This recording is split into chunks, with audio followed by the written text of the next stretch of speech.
So my name is Fabrice Lumineau. I'm from the University of Hong Kong. And today hopefully you're kind of lucky because you will have two speakers for the price of one. My colleague Tony Tong is also here today. And the way we'll divide the work and the presentation is that first I will talk about doing phenomenon-based research, like the opportunities and challenges about that. And then Tony will talk about journal of management.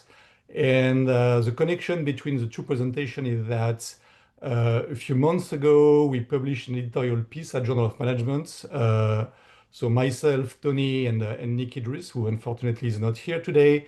And Tony will especially talk about, how Journal of Management welcomes phenomenon-based research. Okay. So actually today I would like to kind of invite you to think at the kind of research you're doing and, maybe consider doing also yourself some phenomenon-based research.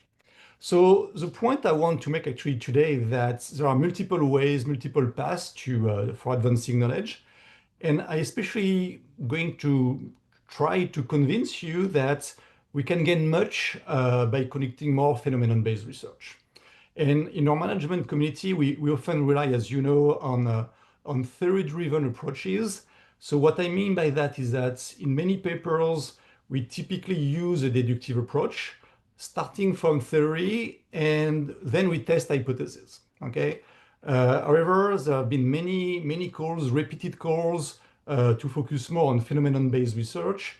And if you look at our top journals like AMJ, MR, JIPS, SMJ, and many others, you will find editorials encouraging this shift and to pay more attention to phenomenon-based research. So usually the different calls, they emphasize the importance of advancing research and knowledge by addressing real-world phenomena. And usually the editors, they advocate for reporting rich details about interesting phenomena and also to generate facts that can inform theory developments. To illustrate, for instance, we have, for instance, Daniel Feldman. He is one of the former editors at Journal of Management. He said there should be room in our field for both theory-driven and phenomenon-driven research. Okay, or someone you probably all know as well, Don Enbrick. He was one of the former presidents of the Academy of Management, and he observed, okay, our field theory fetish prevents the reporting of rich detail about interesting phenomena. So to be sure we are on the same page, in phenomenon-based research, phenomena are the primary source of insight. And phenomena, they broadly refer to facts or events in nature or society. Actually, if you look at the definition, for instance, in the Oxford University Dictionary, and this approach focuses on exploring, documenting, conceptualizing real-world phenomena. So it gives priority for understanding the phenomenon itself over making a theoretical contribution. I think it's one of the specific feature of phenomenon-based research.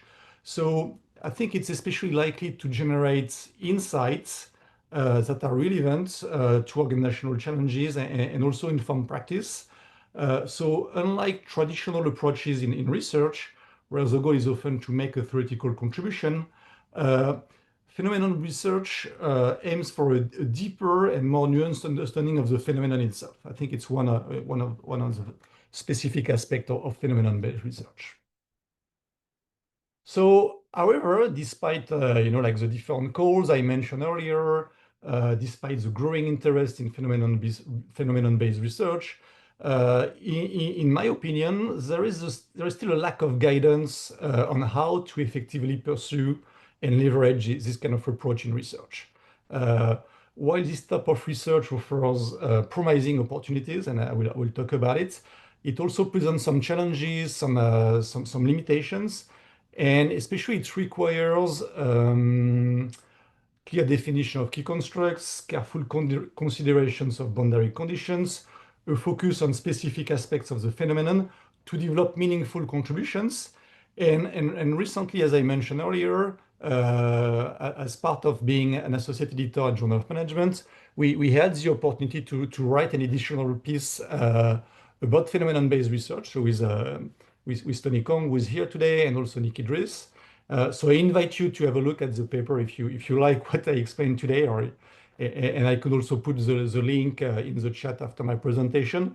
The article is on open access, and we try to make something as practical as possible and to give you some guidelines if you would like to do some phenomenon-based research yourself.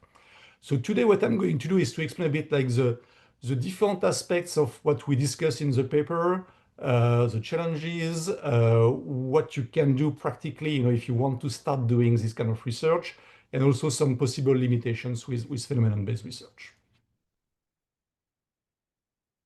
All right, so phenomenon-based research starts with the problem first and theory second, unlike like traditional deductive method or approaches. And a point I would like to really to highlight is that in this method, phenomenon-based research is not atheoretical. Actually, when you think about this kind of research, you have the theory serving as a tool for understanding the phenomenon. But you still have theory in the paper. Okay, you don't start necessarily with the theory, but you still have some theory. Uh, and while new theoretical explanation may emerge, from this kind of research, they are not the primary focus. Okay, so this approach positions the phenomenon itself as the main source of insight and knowledge, unlike theory to enhance understanding, using theory to enhance understanding. And in other words, the literature informs how you're going to analyze the phenomenon, how you're going to make some interpretation about discoveries. You're going to ground your work in existing theory, in existing stream of research. But again, you're going to prioritize the phenomenon as the key source of insight. Okay, so usually, specific features of phenomenon-based research is to start with new questions, free from the constraints of existing theory, but it doesn't begin with theory development as in many papers, especially deductive papers. So usually you have like more an open mind to analyze the phenomenon, to try to get some discovery around the phenomenon.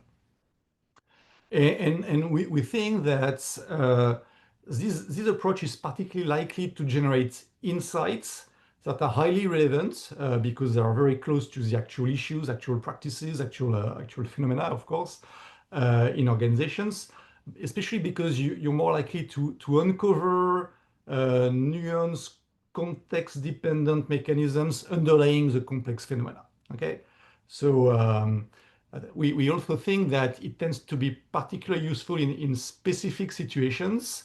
So when theory is in short supply, I think it's a good way to start thinking about conducting phenomenon-based research. When the literature is equivocal, okay, I think it's another good starting point to conduct phenomenon-based research. When your intuition leads to multiple possible outcomes, multiple plausible solutions or ways to think about the issue, but sometimes you have like conflicting outcomes in mind when you consider what the literature has said so far. Okay. And also, we think that phenomenon-based research is especially relevant or suitable when the observation expressed by managers do not align with theoretical predictions.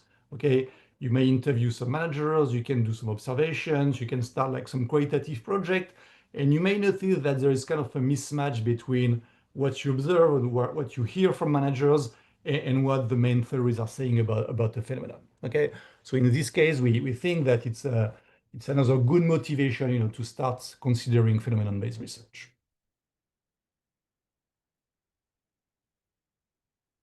So another important point I would like to make and to highlight today is that most of the time, you don't have a phenomenon off the shelf, but usually, phenomena are indeterminate, ambiguous, a bit fuzzy. So part of your job as a scholar is, to define the scope of what you would like to study. Okay, I will give you some example, like some personal examples of phenomenon-based research in a few minutes, where the phenomenon is pretty clear. For instance, I will use the example of blockchain. You have a pretty clear technology. You can think at blockchain in a relatively clear way. But for many phenomena, part of the challenge is actually to set the boundaries around, okay, what exactly you would like to study, what's the scope of the phenomenon, and how you're going to define the phenomenon. Okay? So the way to do it and the way to conduct phenomenon-based research is also shaped by your own frameworks, your own ontological stance, and also the practice you're going to use when investigating the phenomenon. Okay, so I think there are like some important points to keep in mind when you consider doing phenomenon-based research. So the next step, if you want to do phenomenon-based research, is to select a potential phenomenon. Okay, maybe you have your own interest. That's great. Maybe you're a junior scholar or maybe a more advanced scholar, and you don't necessarily know how to start, and especially on what you can focus, what kind of phenomena may be interesting. So in the editorial piece with Tony and Nikki, we developed this we think like simple framework which we call the prime framework. Okay, so it's an acronym, and we identify 5 main dimensions which can help you make a selection between different potential phenomena you may consider studying. So the first one is the pertinence of the phenomenon. Okay, so here we're talking about the relevance and the significance of informing, enhancing, challenging current management theories and practices. So, for instance, one example coming to my mind is the gig economy. Characterized by temporary, flexible work arrangement. I think it's highly pertinent. There are potentially a lot of implications for different aspects, at the individual level, organizational level. So I think it could be a good phenomenon where you can conduct more study. I'm not saying that nothing has been done on it, of course, but I think we can do more and to start again with the phenomenon to understand what's going on here. Another important dimension is what we call the reach. Okay, so here we refer to the breadth of impacts across stakeholders. So here, for instance, we're talking about the magnitude and the number of stakeholders which may be affected by a specific phenomenon across industries, across countries. Is it mostly at the individual level or national level? You have different levels of factors and stakeholders which are involved around the phenomenon. Okay, so if it involves a lot of people around the world, it's likely, to be a phenomenon which is particularly interesting to study. The third dimension is the insightfulness. So to what extent you may address neglected area or emerging area. For instance, here, to give you an example, you can think at the analysis of disability in the workplace. According to some estimates, about 15% of the worldwide population has some kind of disability.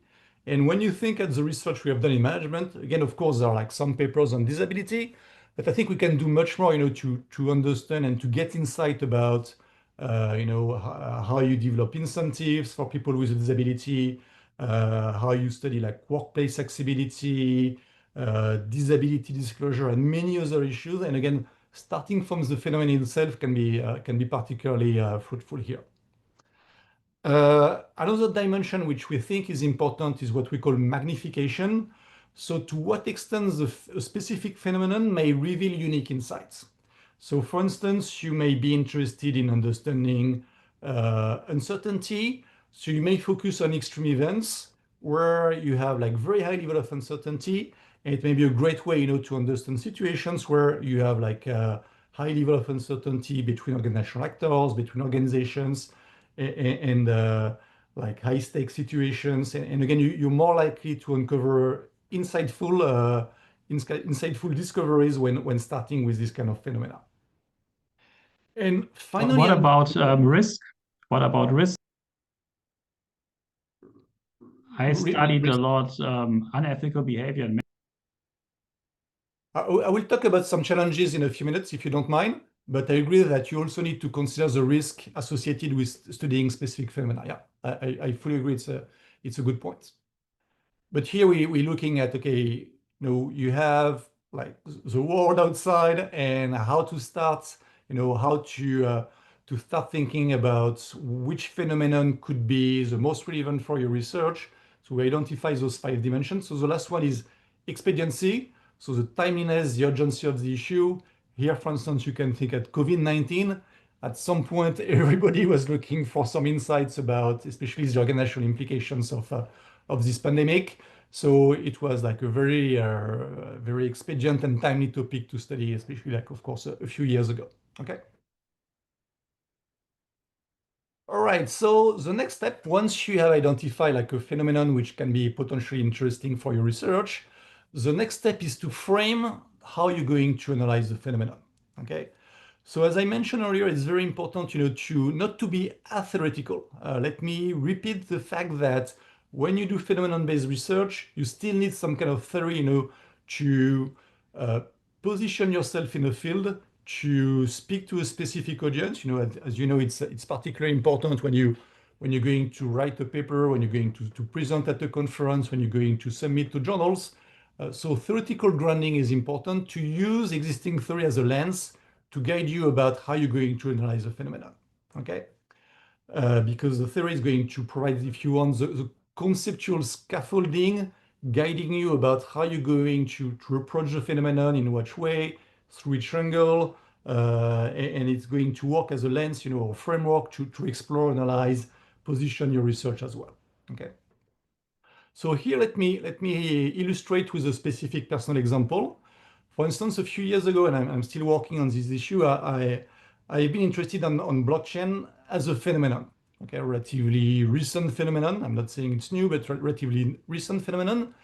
And the way we analyze this specific phenomenon is through a specific angle. We use transaction cost economics, we use a collaboration literature, and from this specific conceptual angle, we analyze blockchain as a phenomenon.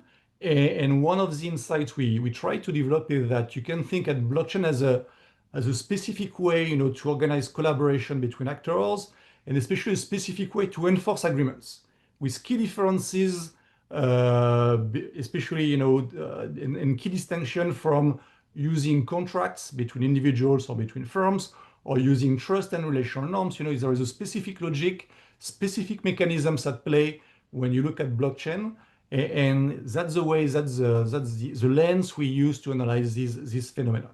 Okay. So again, it was not theoretical. Another example, if you want, you can think at AI, very tiny topic, of course. And again, there are like, of course, many different ways to analyze AI. You can think about it as a technology, but there are also many other approaches to think about this phenomenon.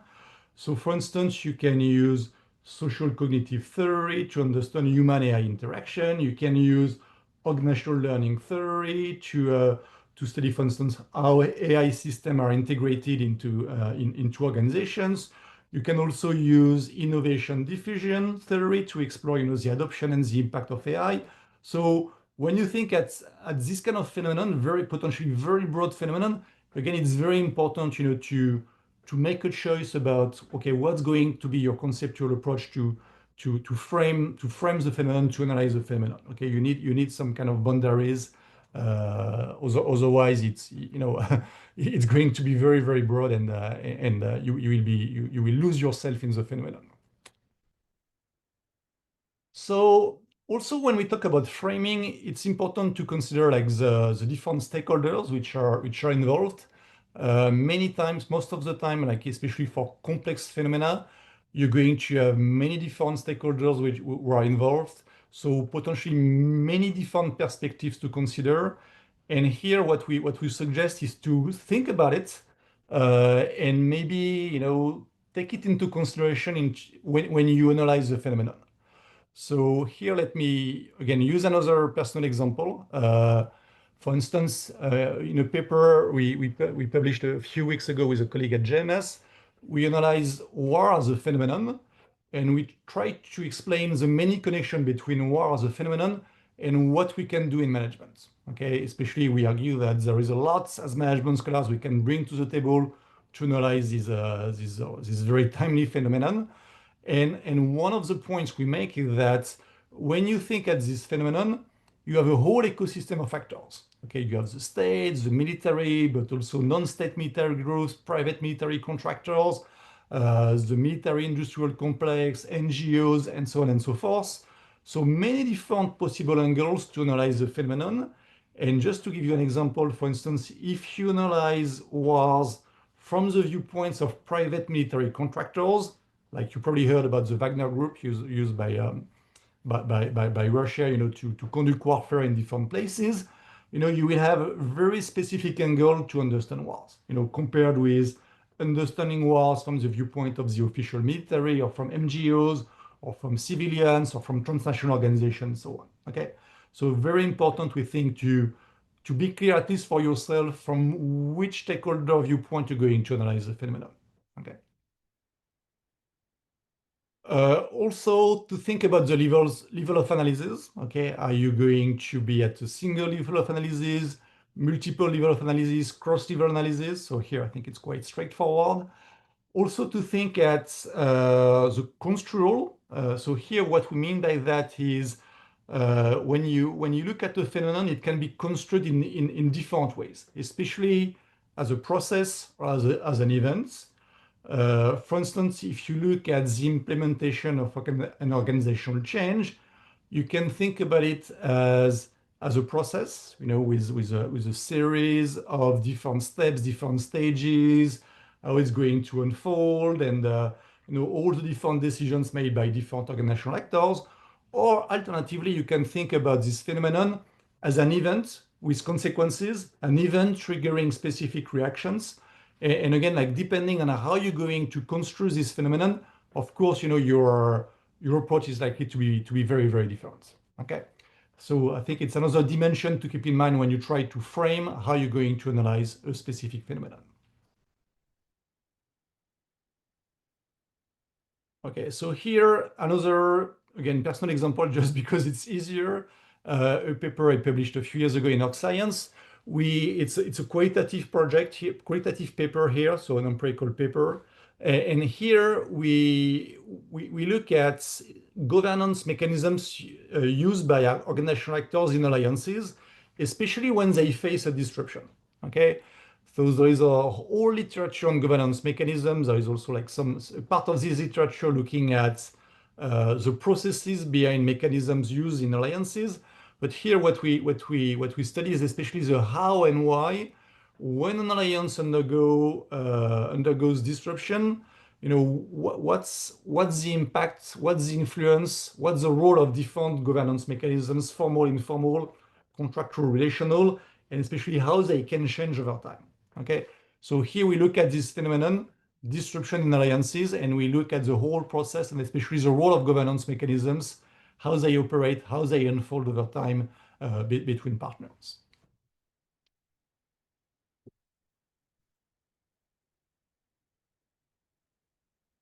All right, so far you have talked about selecting a phenomenon, framing your phenomenon. The next step is to collect some data around your phenomenon. So here you have like specific challenges depending on the type of phenomenon you have selected or you try to analyze. Um, so especially when you consider new phenomena, of course it's usually exciting, it's intriguing as management scholars. At least personally, I like new phenomena. But of course, it comes with challenges. For instance, I'm doing a project on what's called DAO. So it's decentralized autonomous organizations. And to my knowledge, there are no existing databases. Okay, so you look, for instance, at research on strategic alliances. You have a lot of different databases, like many papers have used a database called SDC, and it's very convenient, when you do quantitative research, you can use existing databases, you pick the variables of choice, and that's it. Okay, here, when you think at analyzing a new phenomenon, you need to start from scratch. Most of the time, you don't have any database yet. Okay, so part of your job is to collect primary data, and especially what we suggest is to especially conduct multiple method approach to try to get a good sense of the phenomenon and especially the scope and boundary of the new phenomenon. Okay, especially because with new phenomena, they are likely to change very quickly. You think at AI, you think at digital transformation, you think at quantum technology, and so on. it's changing very quickly. So it's part of the challenges, to also to frame it in a specific way. Okay. Another type of phenomena, another kind of category of phenomena, there are like the extreme or sensitive phenomena. Earlier, I talked about conducting research on wars. I think it would fall under this category. And here you have especially ethical considerations. Someone talked about, mentioned risk. I think here, it's part of the thing you need to keep in mind when analyzing this kind of phenomenon. When you think at wars, you have like a lot of different challenges. So like logistical, practical challenges, physical, psycho-emotional risk, ethical dilemmas, of course. And for instance, what we describe in the JMS paper I mentioned earlier is that actually you have many different ways to analyze this kind of phenomenon. Not necessarily going to a war zone. We don't necessarily recommend that, but you can stay in your office and you have like you can analyze diaries, secondary data, media coverage, archival documents, and we explain like different sources of analyzing this kind of sensitive and risky phenomenon. Okay. And the third category, which is not necessarily exactly the same always, is what we call inaccessible phenomena. Here, to give you two examples, the first one, again, like connected to a part of my research, it's getting access to contracts. Okay, I have worked especially on governance mechanisms between firms, and I have been especially interested in analyzing contracts used between firms, like in buyer-supplier relationship, strategic alliances, and so on. And a key challenge, when you would like to do empirical research on contracts, in the first place is to get access to real contracts.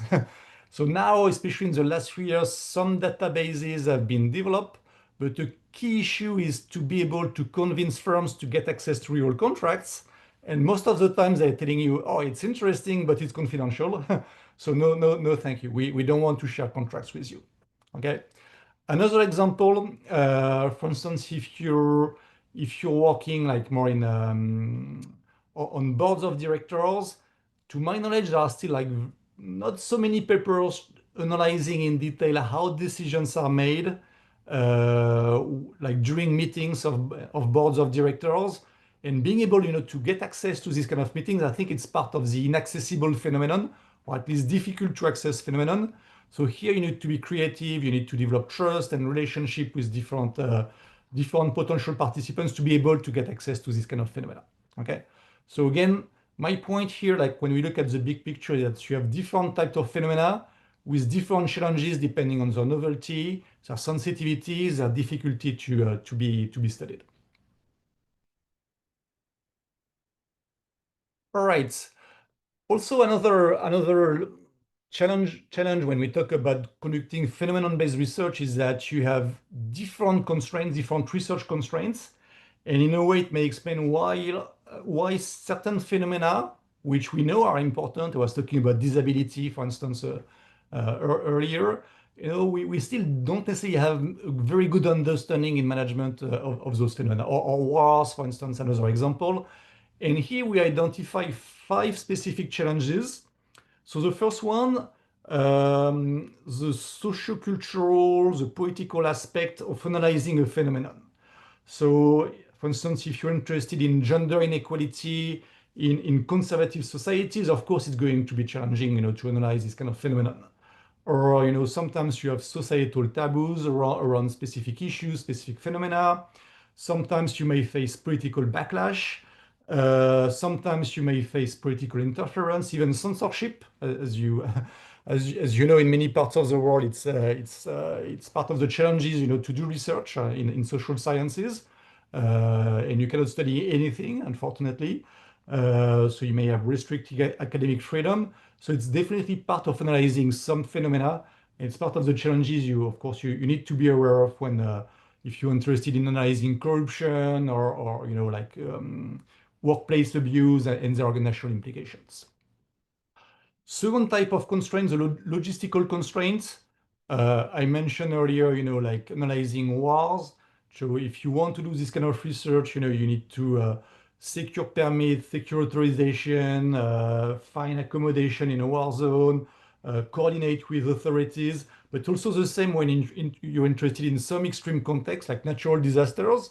I have some colleagues studying natural disasters like earthquake. It's the same kind of logistical constraints, and it's part of the difficulties sometimes, to analyze this kind of phenomena. Ethical constraints, again, like depending on the sensitivity or the controversial nature of the phenomenon, it's something also to keep in mind. Also, something which can be tricky are like the academic, the institutional constraints. It was part of our motivation when we decided, to write this editorial, is that in many journals, editors, reviewers, they may not be open about phenomenon-based research. They may not be aware of phenomenon-based research. Sometimes they don't know much about it. They don't know how to handle papers being phenomenon-based oriented. So it's part of the constraints you need to be aware of. And actually, at Journal of Management, we try to welcome phenomenon-based research, and I think Tony will talk about it after my presentation. And finally, also the resource constraints. For instance, if you struggle to secure funding, of course, it's part of the difficulties, to analyze some phenomena. Okay. So in the editorial, we summarize everything I just described with this figure. Selecting the phenomenon with the prime framework: pertinence, reach, insightfulness, magnification, expediency. Next, how are you going to frame the phenomenon? And then how are you going to collect some data around the phenomenon? And across the whole process of conducting phenomenon-based research, you also need to be aware of some potential constraints, like especially around the clear acronym: cultural, logistical, ethical, academic, and resource constraints. So to conclude, before moving to Tony and taking your question, what we have tried to do here is to integrate different aspects of conducting phenomenon-based research to be as practical as possible, to give you some guidelines. And at least personally, and also when talking with many colleagues, sometimes we don't know where to start, how to start when you would like to study phenomena. So we try to be as practical as possible here. And actually, also another motivation when we wrote this editorial is that when you look at many papers, you see some research, they tacitly follow a phenomenon-based approach, but it's molded to fit into a theory-first template. And it's very close to what's called arcing. So if you're not aware with arcing, is when you develop your hypothesis post-hoc, after you have tested different things. And what we argue that you shouldn't do arcing, of course, but we should be more open to phenomenon-based research, where you start by analyzing a data set, being open-minded, being open to potential discoveries, and then progressively, to develop arguments, not necessarily by following a deductive template. So of course, we don't deny the virtues of deductive research, but what we argue is that there are multiple ways to do research, of course, and one of them is phenomenon-based research, and hopefully I have convinced you that there is much value in doing that. So I'm going to stop here, and I look forward to your questions. Thank you, Fabrice. If you have any questions, could you please raise a virtual hand so we can see you? I've seen there's several questions in the chat, so this would be a great time to bring them up.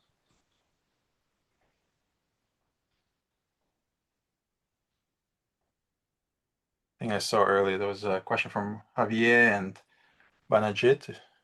Jonas, you want to go first? Yeah. Can you hear me? Yep. Yeah. Okay. So I was wondering, particularly whenever you're looking at especially a emerging phenomenon, in the sense that I'm just going to bring up an example. Let's say AI systems used particularly by managers, and there might be a bunch of implications on how this can potentially change their work and change their tasks, and etc. etc. While empirically, managers in the wild at this early point in time might not have a full conceptual understanding of what it means to have your work being automated away, or you slowly losing autonomy in your role, etc., etc. I mean, with a phenomena like this, it might be very apparent to them in 5 years, but as of right now, it might be a little cloudy for them to sort of completely understand it. So I was just wondering if you could say something about like how to approach something, a phenomenon which is still in its emerging phase, to the point where even your participants might have a hard time sort of, talking about it. Yep. Thank you, Jonathan. I think it's you're asking a great question. I mean, because I think it's very frequent when you analyze new or emerging phenomena that you're likely to face this kind of issue, where maybe you don't necessarily have a clear understanding of what's going on, but also the managers, working, like for instance with AI, like in your example, they don't necessarily have a good understanding of the organizational implications or the scope of the phenomenon or the nature of the phenomenon. Maybe they're going to talk about different things when talking about AI. For some of them, it's a technology. Some of them, it's a system. Some of them, it's an organization. When I think at DAO, like decentralized autonomous organization, it's a bit like the same kind of challenges when you talk to different stakeholders, and different people have different things in mind, and they use the same term, but they refer to different things. So I think at least my perspective is that at least as a starting point, you need to be as open-minded as possible, but also progressively, to make a choice regarding how you're going to analyze the phenomenon. Is it from a learning viewpoint? Is it from a new technology viewpoint? Is it from an innovation diffusion viewpoint? Because otherwise, it's going to be too broad, and you're going to keep getting the same kind of issues you mentioned. People are talking about different things. They have different assumptions, and progressively you need to narrow down around some kind of conceptual framework progressively. Okay, thank you. Amin? Hello, everyone. Thank you very much, Fabrice, for your presentation. I'm just wondering, okay, I would like to understand why the meaning of really, because I believe you've got different perception of the world phenomena. Thank you very much. Well, it's a good point. We also had some debates among the three of us when we wrote the editorial piece, like, okay, what exactly do we mean by phenomenon? So the solution we selected is that we just use a dictionary definition. Okay, like the one I presented on my slide, like fact or event. It's very, very broad. And then how you yourself as a scholar make sense of what's a relevant phenomenon. I think it's not for me or for the three of us, to say you should study this or that as a good phenomenon. I think we try to be as open-minded as possible about what you can study. But it's true that the term phenomenon is very broad and somewhat fuzzy, I agree.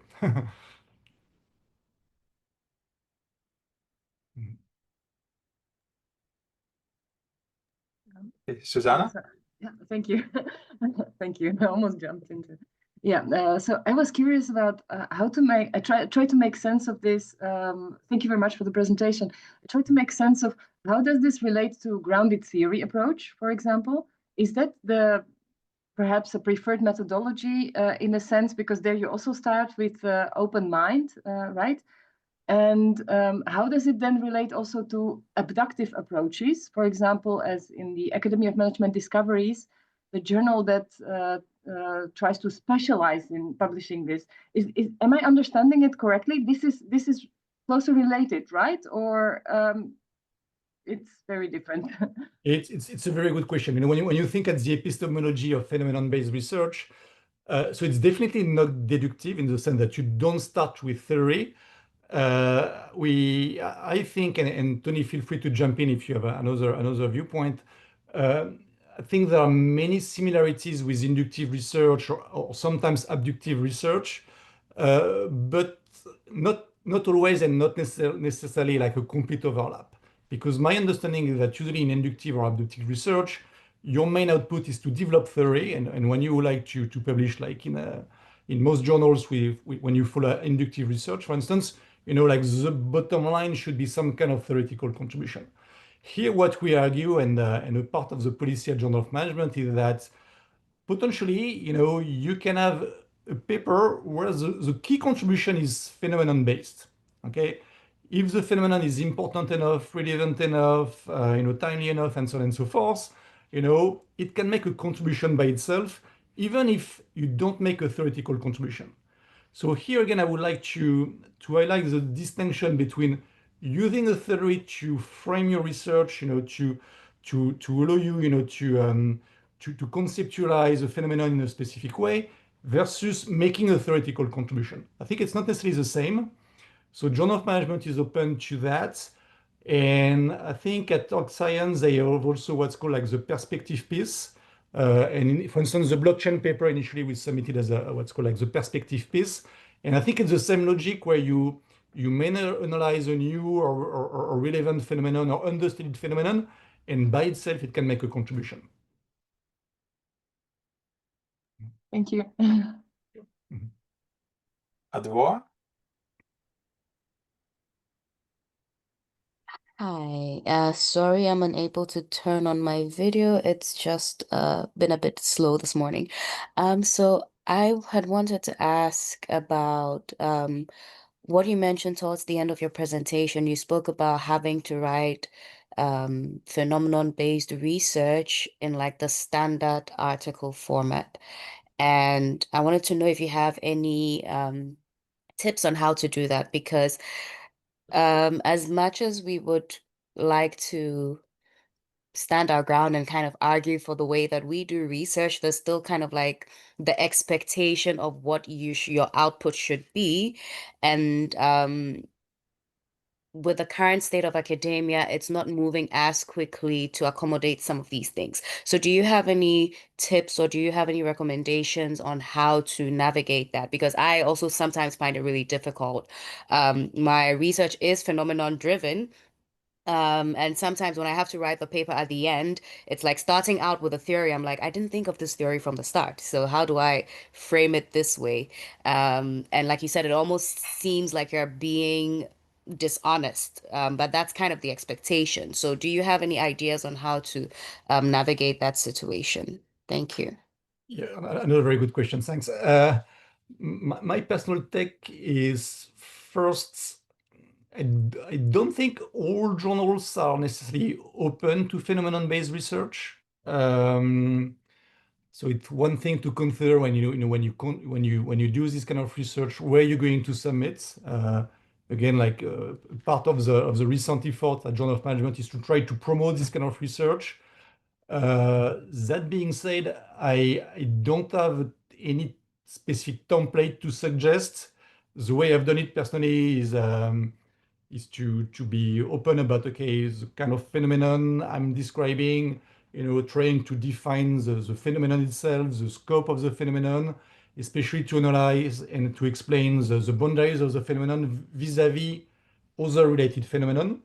So for instance, when I worked on blockchain, it was part of the challenges when we tried to publish a paper to explain, what's specific about this technology, and especially what are the relevant organizational implications of this phenomenon, and again to frame it around a specific conceptual framework. But as a specific templates, if anyone today has some specific suggestion, I would love to hear that. But I don't have any specific clue or opinion about how you should write a paper, phenomenon-based research. Okay, that's okay. Thank you. Sorry. Fabian? Hi. First, thanks for your presentation. Considering event perspective, can you give me an example And how can I apply this approach in, for example, organizational wrongdoing event? And how can I merge, I think in recent special issue, this is an eventful era, for example. How can I merge this? On wrongdoing, well, I'm not necessarily an expert on wrongdoing, but for instance, I'm thinking at some research studying illegal practices, like for instance, a while ago I did some research on cartels, when you have like different firms organizing illegally, so a form of like corporate wrongdoing. So just to start from the phenomenon, to try to observe, okay, what they did, how they organize themselves, how they stayed under the radar. Once they were detected by regulators, how they reacted. There is like a whole stream of research in economics about cartels, but in management, understanding how different firms organize themselves. To my knowledge, we don't know much about it. So again, like started from the actual phenomenon itself, I think we can learn a lot. And it would be one example, how to connect wrongdoing and phenomenon-based research. Banajit?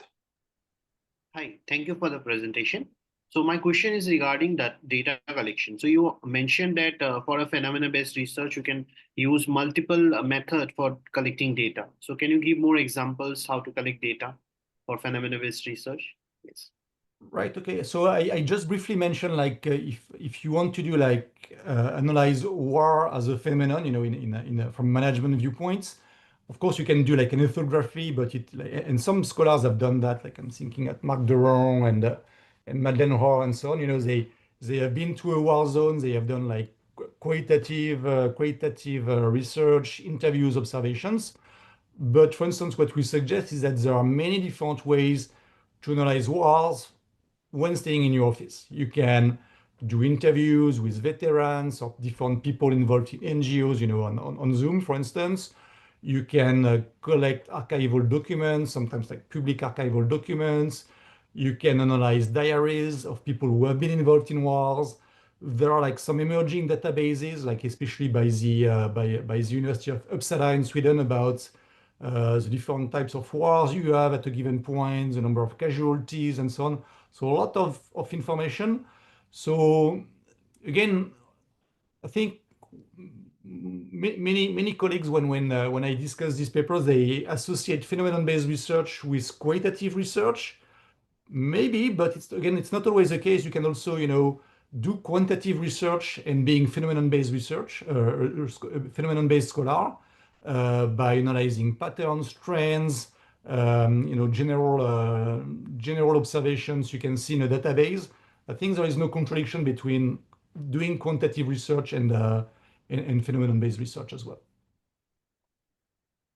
So it looks like a lot of questions actually are related to macro phenomena. I wonder whether any micro scholars in the room actually have question about phenomena, because like to micro scholar, this can also be interesting. Like how can we construct a phenomena for study? So maybe there's something is already happening, but it's not constructed as a phenomena, but you actually can use a deductive approach to kind of collect data to show there is a pattern. And then you can demonstrate this is a phenomenon worth studying. So for like a war or AI, these are common, I would say common event or common change or common movement, but still you can take an angle to study AI because there are just so many things you can study about AI or so many things you can study about DAO. So like how to define phenomena, like if you say AI is a phenomena, then that's too broad. So maybe aspects of AI, that is a new phenomena, or it maybe unstudied phenomena. Maybe something has already happened. You just did not really frame it as a phenomenon. But so I think like a for phenomena-driven approach, it's really about the framing. How do you see occurrence or a pattern? And then you frame it that way, trying to be compelling to reviewers and editors. This is also well related to what I'm going to talk about in terms of JOM, like how do we approach that? But I think for micro and macro, this is an opportunity to kind of to convince reviewers and the editors, like, you know, this is not a deductive approach, it's abductive or inductive approach, trying to create some new patterns or new occurrence or a new emergent phenomenon that we actually should take more pay more attention to. I think that this is trying to push the boundary of theories. So that's why we encourage more people to do it, because if you look at the micro space, we have a lot more theories from psychology. And I feel like to some extent, when I read the papers, we are to a point of saturation. I feel like, you know, they're just these set of theories, you know, you see a lot. So we need a new theory, and maybe there's just not mature theory, but we want new theory, new observation, and then new patterns to study in the literature.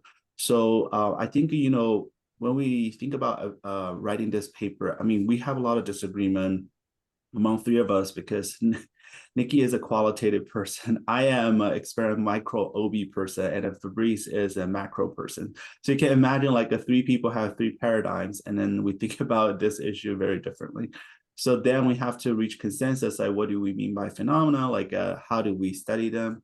So in our editorial, we really focus on new things or extreme occurrence or inaccessible occurrence. But you can also think about maybe something's already happening, but we did not really frame it as a phenomenon. So you can still call it new phenomena because this is something that we did not pay attention to or take notice of. So we're not really advocating it's like we have to study war or AI or blockchain, like a big grand events. It can be something like a really small and a psychological or related to individuals, but we really did not construct it as a phenomenon. So you still can show us this is the pattern that worth studying, and then you take abductive approach to demonstrate this is a phenomenon worth study, and then you maybe develop a measurement or take a survey approach to systematically study that. So we're not really saying like you have to, you know, just look at grand challenges or just look at like societal level phenomena. You can also look at organizational, individual, team level phenomena as well.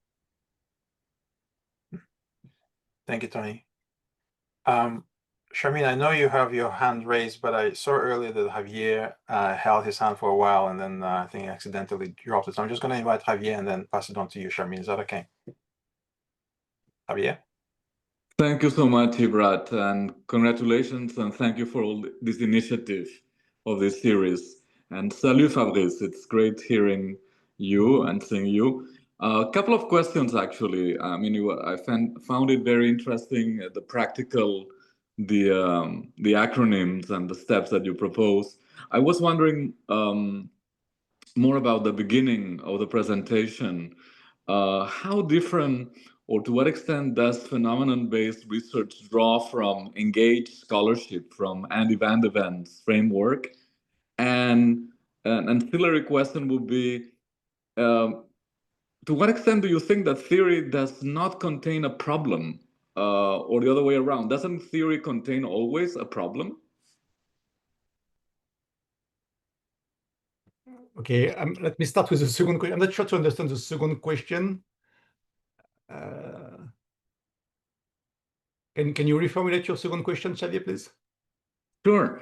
So I think in one of your initial slides, you mentioned that it's different from theory. Phenomenon-based research starts with a problem, as if theory did not contain a problem. I don't know if you are referring to an organizational managerial problem, but I would argue that at least several theories do start with managerial organizational problem, whether it's survival, adaptation, or other kind of a problem or challenge. True. Okay, I would agree with that. When you think at, you know, like boundaries of the firm, learning, whatever, it's true that I think most, if not all, theories start with an organizational problem to solve, like how to manage resources and so on. But I think the key distinction here is whether you're going to start with a specific theoretical framework in mind, like for instance, you use TCE, you start with specific assumptions about bounded rationality or potential opportunism and so on. So it's going to be like specific boundaries in how you're going to analyze the phenomenon versus, be more open-minded and just observe what's going on and then maybe use TC, to further refine how you're going to analyze what's going on. But I think the starting points are different. So it would be my viewpoint about it. Regarding your first question regarding engaged scholarship, I think there are many similarities. I think you like Andy Van de Vens, and especially the importance of connecting with stakeholders, collaborating with stakeholders, understanding their issue, and being engaged with the real problem. I think there are many similarities, and again there are. And Van de Ven, I think, is a great example of scholars who have kind of promoted this kind of phenomenon-based research, but there are also some examples. We cite some of them, of course, in the editorial, but we're not starting from scratch. Far from that. Yeah. Yeah. So besides the engaged scholarship, we can also think about responsible scholarship, right? So there is a lot of movement in there. So it's also trying to figure out like what is societal challenges we need to study. So I think in the end, I think all these movements trying to make us leave our silos, trying to reach the stakeholders, trying to get into the community, and also integrate our research with service and also teaching. So in the end, I feel like this movement is really trying to get us more well-rounded and also more curious about what's going on in the society rather than just stay in the literature. And be very deductive in terms of approach. So I think this is also a movement more inclusive. I would call it inclusive scholarship. Like we encourage inclusion in terms of methods, theories, and also perspectives. Thank you. Shamin? Yes, hi. Thank you, Fabrice, and thanks, Tony, for your insights. I want to get some of your thoughts on boundary conditions, that frame your phenomenon-based research. And this is something we struggle with a little bit. In that, Fabrice, you talked about how most phenomenon is kind of broad. You might have a bunch of different paths, different conflicting mediators, moderators, outcomes, individual differences. And Tony, you talked a little bit about framing, right? Like maybe you have to pick a lane or pick some directions. You might have to pick very specific boundary conditions for what, maybe it's a specific population or a specific context, right? So could you talk a little bit about that and help in trying to sort of draw boundaries in how you theorize when it comes to phenomenon-based research? Okay. Thanks for asking. I think I would make a distinction between defining the scope of the phenomenon and trying to understand its boundary condition. Like the scope is about, what's the phenomenon, what's not the phenomenon. And I think it's critical when you to go back to the previous question about, how to write and what kind of template, when you try to do this kind of research. I think one critical aspect is precisely to explain, okay, what's the phenomenon and what's not the phenomenon, and how the phenomenon in question differs or maybe relates to other existing phenomena. Okay, I think this part is critical. Then regarding the boundary conditions, it's about when what you observe applies or when it doesn't apply. For instance, depending on the country, depending on the institutional context, depending on the population, depending on temporal factor, and so on and so forth, whatever. But it's more about, if you think as a quantitative scholar, more like some kind of moderating effects, or, to what extent, you're going to have a linear effect, to what extent you're going to have a U-shaped effect. But I think there are like slightly different issues.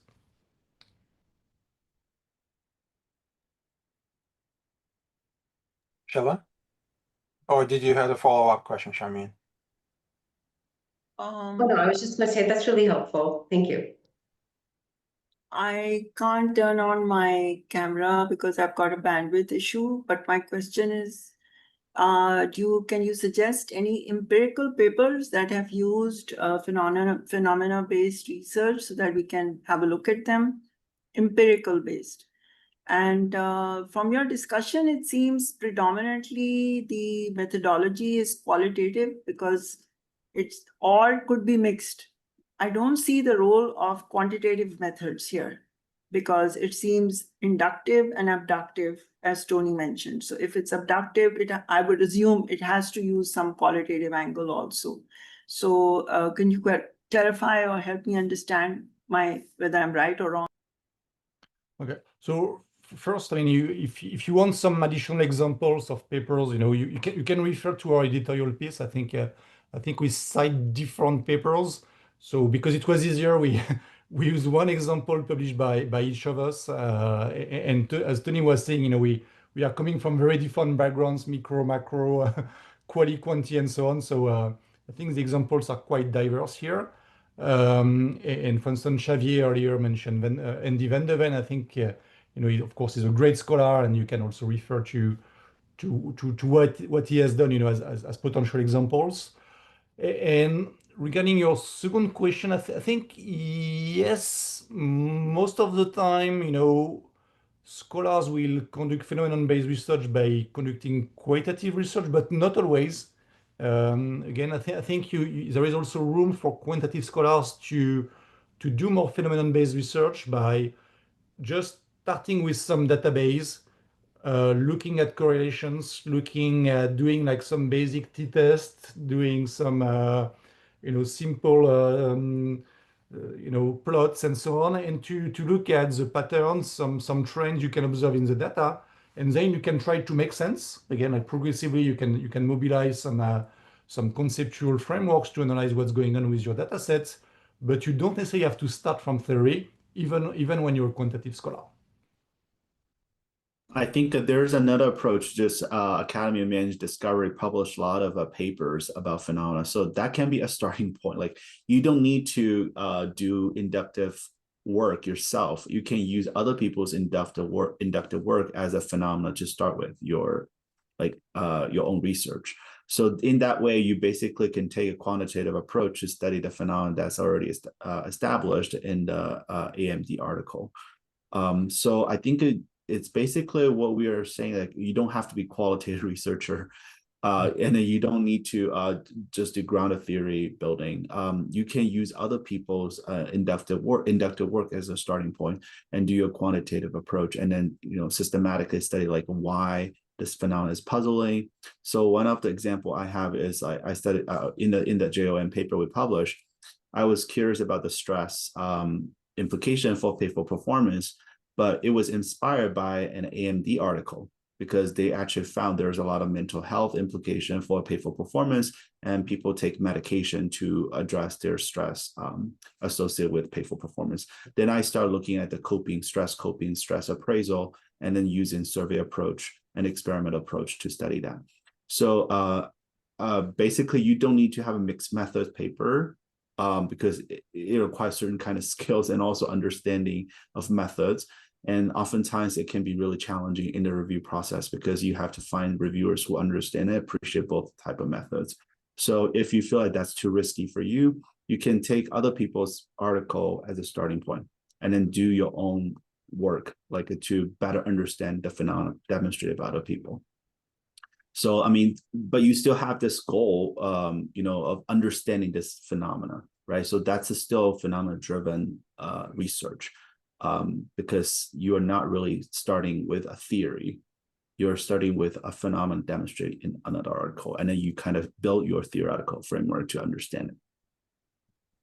Okay, thank you. Samar? Hi, thank you, Brat. Thank you, Fabrice, and thanks, Tony.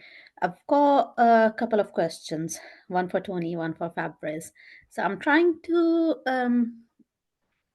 draw lines around what Tony used as micro phenomenon and what would I call. So if I compare with those examples of the big phenomenons where we are talking about war or so, how would we exemplify a micro phenomenon? Would that be specific to individuals? Would that be specific to geographic areas, nations?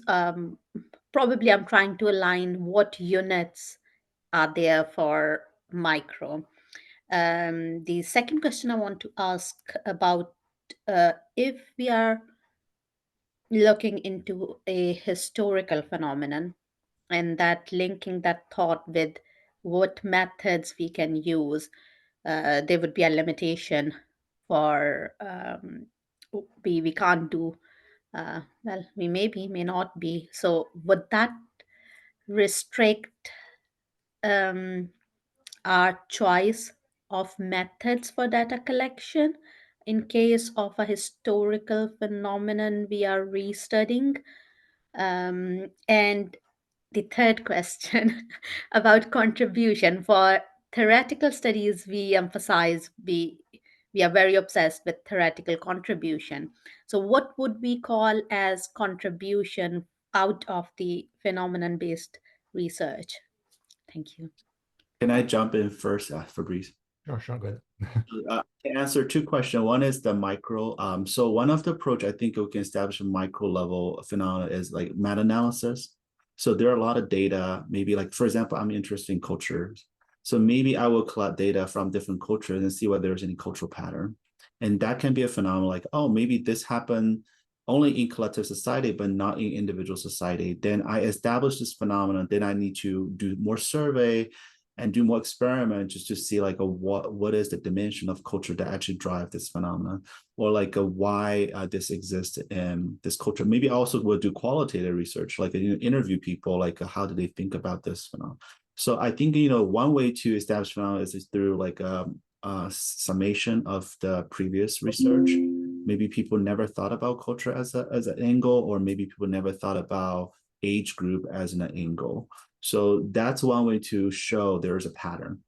Another way, I think, someone asked, is any good examples? I can think about, when I was doctoral student, I graduated from WashU. So Stuart Bonison has a really great paper published in Administrative Science Quarterly about zookeepers calling.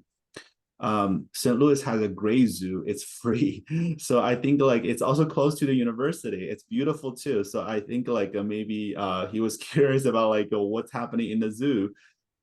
So that actually become inspiration to think about a new construct called calling. And now like there are people looking at calling in terms of occupation calling, work calling, right? So it become a big field.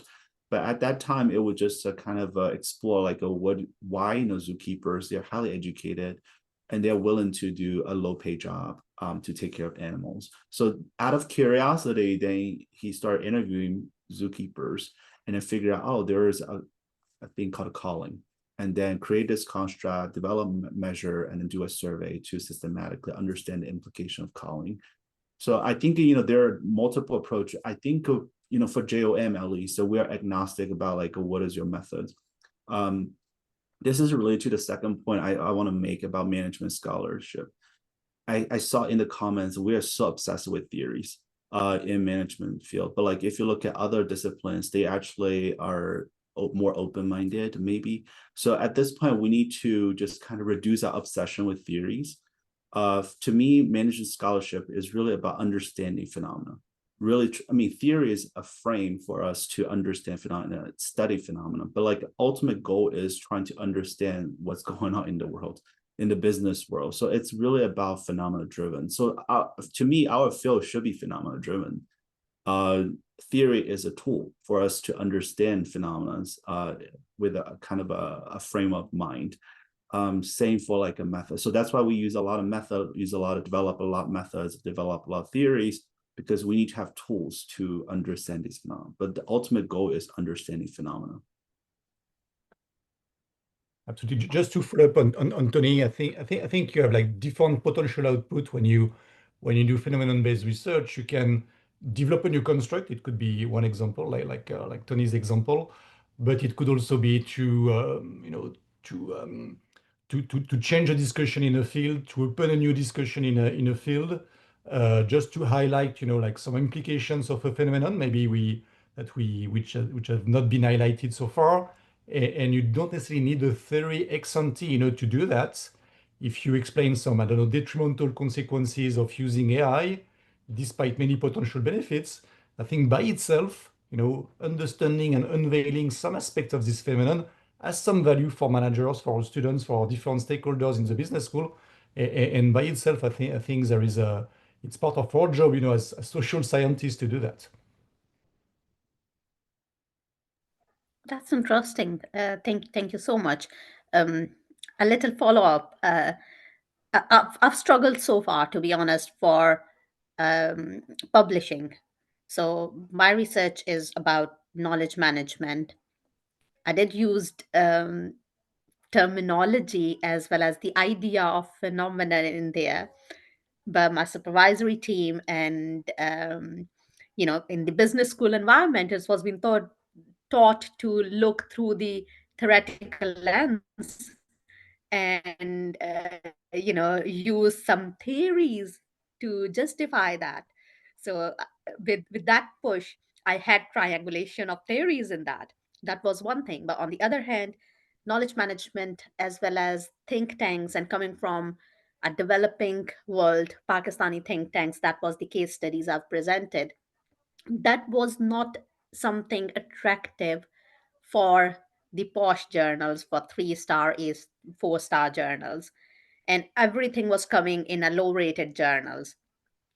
So with the phenomenon based, again, because I don't know if I'm right in saying that it's at the developing stages, would it get approved by a 4-star journal for publication, or how shall I deal with that issue? Well, I mean, I fully agree with the fact that it's challenging to do phenomenon-based research, and I think at least the three of us have faced those challenges personally. And what we try in a very small and humble way is to try to do a bit more, at least at Journal of Management, where we are currently serving as associate editors.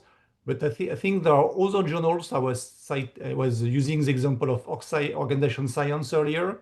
And it's not the only one. I think to some extent, SMJ is also open to starting from data and really focusing on what's going on, and then using the theory. So I think there are like different good and very good journals open to phenomenon-based research. I feel like, maybe we can ask ourselves a question. Is this interesting to read? Like, if I read this article and I share with like my partner, my friend, like, do they find this interesting, right? So even though they don't know the theory, but that's kind of reality check. Like if it's an interesting phenomenon, like you tell the story, like here's what I found, like do you find it's fascinating, right? So if they found like it's fascinating, like, oh my God, I don't know this. So then potentially you are discover some sort of interesting phenomenon, right? So if like you can only understand the model based on theory. So very much probably this is deductive, because you have to have strong knowledge about the theory in order to understand what the model is. So as an associator, I think like at least from OB side, like I see a lot of papers focus on constructs, like this construct leads to that construct. It just felt like, what is the story? Like, what do I learn about the world? Like, these constructs may mean nothing like to the real world. Like, so as an associate editor, like, authors can choose which lane they want to be in. Is it theory driven or is it phenomenon driven? But if it's a theory driven, maybe I would take a different approach. I understand there would be deductive. But if it's a phenomenon driven, I want to ask myself, like, is this something interesting to read? Do I learn from this paper? Like, what do I learn, right? So all these questions you can ask yourself as authors before you submit the paper. I mean, ask colleagues, ask friends, like, to kind of take a read. They don't need to know the theory. They don't need to know the details, but just the high level takeaway, like, do they feel this is interesting? Like, they learn something from the paper. I feel like, sometimes when we see the literature, we see a lot of like technically solid papers. But when you read the paper, you just feel like I'm not inspired too much by the paper, right? It's a good paper, but it's not like inspirational or interesting to read. So I mean, this is based on your own personal goal about like what kind of scholar you want to be. Like, but I feel like it's more exciting to be an interesting scholar, like give a new discovery or give more interesting phenomena or interesting takeaways to people. And then that would take a long time to kind of systematically understand the phenomena. But like, I think it's worth the effort. And like that will actually show like you have a good insights. And also that will also show the high level skills, conceptual skills, and also problem formulation skills that you have as a scholar. So I think, we already said, like, you also, like, you asked a lot of questions about the difficulty and the challenge associated with phenomenon-driven research. And we acknowledge that. So it's not like everybody's cup of tea. But I think as a management scholar or as social scientists, we need to push ourselves and challenge ourselves and think about, like, is any kind of interesting work we can do to help people better understand a phenomena of interest. Thank you. Susanna? Thank you for another opportunity to ask a question. This is maybe more a question for Tony. You mentioned that you're doing also experimental work, if I understood it correctly. Is the role of experiments the same as in other types of research? So really looking at the mechanism, because that's what I see has been sort of the push in the science. Okay, very interesting phenomenon. What's the mechanism? Is that how you use the experiment in your research or generally in this type of work? So I think psychologists, social psychologists, experimental psychologists are obsessed with mechanism, right? So even you show, like, the archival data, there's a pattern. The next question is like, why? How this works, right? So you have to run some experiment to understand it. And then I think people who are micro OB or social psychology, they're very obsessed with, like, a causality. So then you have to run experiments to show causality, either field experiment or lab experiment. But I see the approach, like, if you look at JPSP or OBHDP, they kind of are using archival data to show there are some real phenomena, real stuff going on. And then they go back to the lab or run a field experiment to show, like, how this works. So I think even for micro OB, we appreciate multiple methods. Like, if just about experiment and then using online panel participants, I don't think that this is, like, a particular appealing to reviewers nowadays. And then if you look at the OBHT paper or JPS, I mean, like, usually like a 3 to 10 studies each paper. It's getting more expensive to craft a paper, and then longer cycle, right? So it takes about 4 to 7 years, sometimes even 10 years. I looked at one paper I published, and oh my God, like, I started a paper when I was a doctoral student. So it takes a much longer time because each round, it requires additional data collection.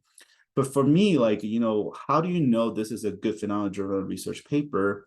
You can ask yourself a question like, do I understand this phenomenon after writing this paper, right? So if you feel like I unpack this phenomena, I know how the phenomenon works, that means you probably have a good paper because you already know what the phenomena is and how it works. And that's really showing the readers the understanding of the phenomenon. Like, for theory-driven approach, basically, like, how does your research advance that theory? Like, maybe the boundary condition, maybe like the time component, or maybe there's additional consequences or antecedents. So you're really kind of focused on the theory per se, and then trying to enrich that theory and then make it more predictive.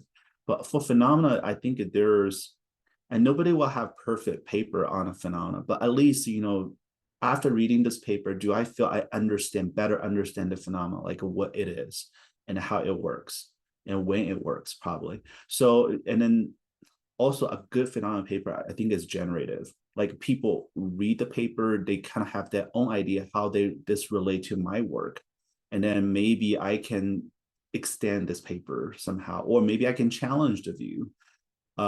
This is another thing that I found, like, a phenomenon-driven research potential could be very exciting because there are different ways to see a phenomenon. So then you can generate, like, a debate about, like, how to see this phenomenon. Maybe, from macro perspective, maybe Fabrice see this, let's say, like a blockchain in a certain way, but from micro, like, I don't see it that way. Like, I can provide a psychological explanation, like, this doesn't work that way. I can provide an alternative explanation. So I see, phenomena is kind of like a talking point or a topic for conversation or more debate, which we need in management research. So that's why it's exciting, because it can be generative, like in the literature, like, people can generate more perspective, alternative perspective, competing arguments, which I think will be helpful for science advancement.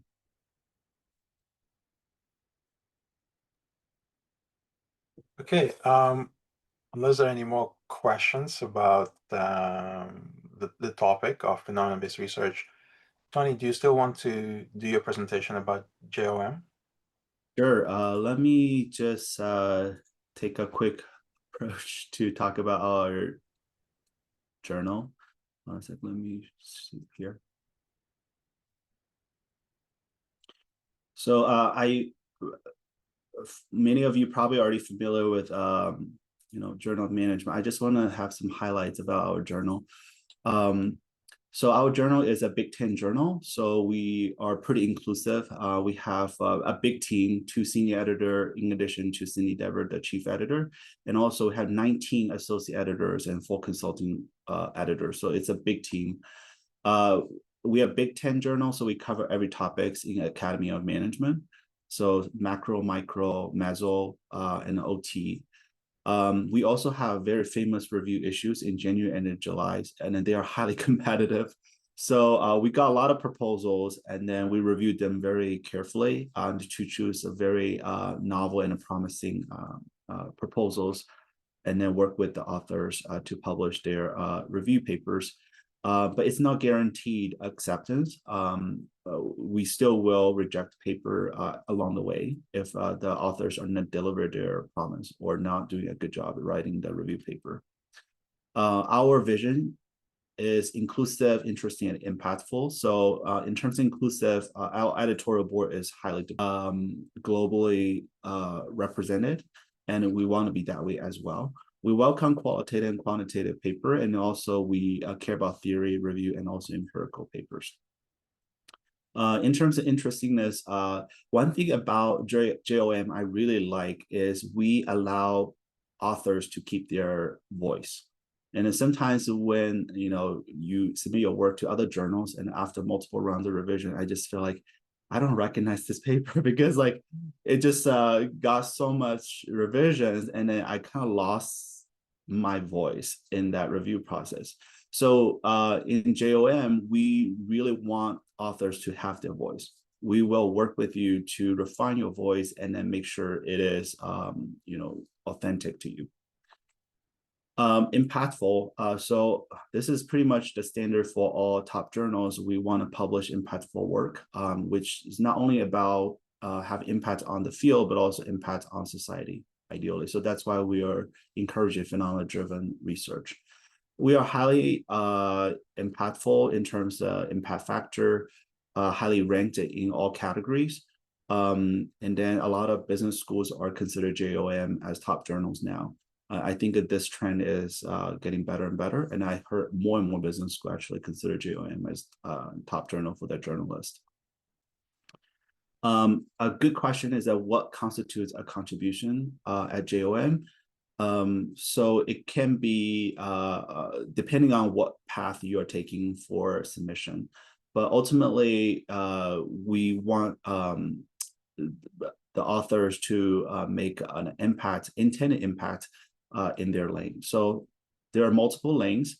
So you can focus on theory, provide theoretical insights. You can also focus on phenomena. You can also focus on research methods, and ultimately you can also focus on review paper to provide insights through systematic or integrated reviews. In terms of theoretical path, this is the most traditional path. So you develop a new theory or extend a theory or show the boundary conditions of a theory. It is not a firm requirement for empirical paper at JOM.